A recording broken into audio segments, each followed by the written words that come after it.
Bonjour à tous amis du Geek, j'espère que vous allez bien, on se retrouve pour une toute nouvelle vidéo. Ça fait un petit moment qu'on ne s'est pas vu, et oui j'avais pas mal de projets, notamment Music Star qui est sorti cet été. Alors je suis fier, c'est mon premier jeu. Et là, je vais vous présenter Kyoto no Neko, que j'ai pu découvrir lors du festival de Vichy sur le stand de Matago, mais de son petit frère qui sort très prochainement, Gangs of Kyoto. Donc ça c'est plutôt sympa, c'est un jeu de collection et de prise de risque. Donc c'est un jeu où on va devoir récupérer des clochettes. Je rapproche la caméra pour en découvrir un peu plus en détail sur ce magnifique petit jeu. A très vite. Voilà les amis, je vous présente le petit frère de Kyoto no Neko. Gang of Kyoto, c'est un jeu de stop ou encore, de prise de risque et de collection. Vous connaissez tous la vie d'un chat, c'est très formidable, vous savez. Mais même le plus heureux des chats sera curieux de savoir ce qui se cache derrière les murs du jardin. Dans ce jeu, les joueurs incarneront des petits chats qui exploreront la ville. Et au fur et à mesure que la pioche est explorée, les chats découvriront de la nourriture, des amis et des cadeaux bien spéciaux. Mais attention à ne pas rester trop tard. Vous pourriez bien vous perdre dans les rues de Kyoto. Donc pour commencer, le jeu, il y a la carte du moins premier joueur. Elle sera destinée au joueur le plus jeune, autour de la table. En fonction du nombre de joueurs, on va récupérer l'ensemble des cartes, mis à part celle-ci, les mélanger et en disposer autant qu'il y a de joueurs face cachée. Donc pour vous dire comment fonctionne le jeu, le but du jeu c'est très simple, c'est d'arriver à 13 petites clochettes que vous voyez là. Là vous avez les petites clochettes, et il y aura différentes cartes. Là vous avez les cartes qui vont un peu comboter, des cartes pouvoir qui vont vous permettre de réduire votre nombre de cartes, d'effacer certaines cartes, de monter le temps à 18 au lieu de 13, ça je vous explique maintenant. Comment se compose une carte?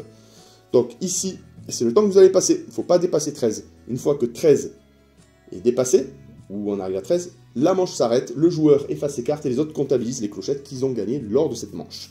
Par exemple, ici, c'est un petit chien, on va faire copain, ami avec lui, ça va nous prendre 3 de temps, mais on récupérera une petite clochette. Là, ici, on s'amuse près de la fontaine, bon, il y en a plein d'autres. Hein. Là, ici, devant le petit bol de nourriture ou d'eau, ça ne coûte rien, et on récupère une fameuse petite clochette. Là, vous avez la petite pie, la fontaine, le gros cadeau. Là, c'est un peu risqué parce qu'il ne faut pas dépasser 13. Vous récupérez 2 clochettes, mais ça vous comptera 5 en temps. Donc ces cartes-là, vaut mieux les récupérer pour essayer de scorer. Mais il faudra faire attention parce qu'on ne choisit pas à chaque tour. Ça va tourner. Le premier joueur va sélectionner les cartes, les mettre face cachée et en donner une à chaque joueur.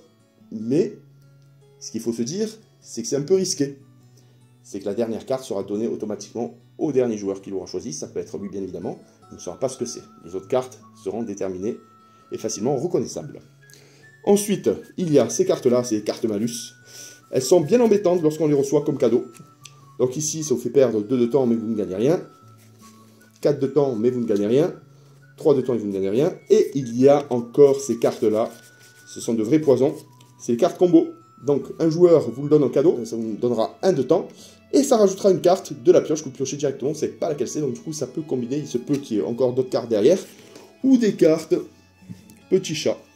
Celle-ci, ça vous coûte rien, mais ça vous ramène systématiquement des petites clochettes. Regardez comme ils sont mignons ces petits chats. Donc ça reprend vraiment l'essence même de l'ADA de Kyoto no Neko, nos amis félins, qu'on aime tellement. Et pour finir, il y a les fameuses cartes pouvoir. Ces cartes pouvoir sont très intéressantes. Celle-ci, par exemple, ça nous enlève la dernière carte qu'on a positionnée devant nous. Donc on peut jouer sur soi pour enlever une grosse carte malus qu'on a reçue au tour précédent, ou tout simplement embêter son adversaire pour lui lever les fameuses clochettes. Donc ces cartes-là sont plutôt intéressantes à jouer, soit à garder sur soi, ou à jouer contre vos adversaires pour éviter de trop les faire avancer dans le jeu. Celle-ci, ça te permettra de dire stop et non à la carte qu'on va vous donner. Donc on supprimera cette carte et effacera la carte que votre adversaire peut vous donner. Celle-ci, c'est très très intéressant, sachant que le 13, c'est la limite. Là, on peut monter jusqu'à 18, donc du coup, on peut avoir plus de cartes, donc plus de chances de terminer la manche sans devoir défausser nos cartes.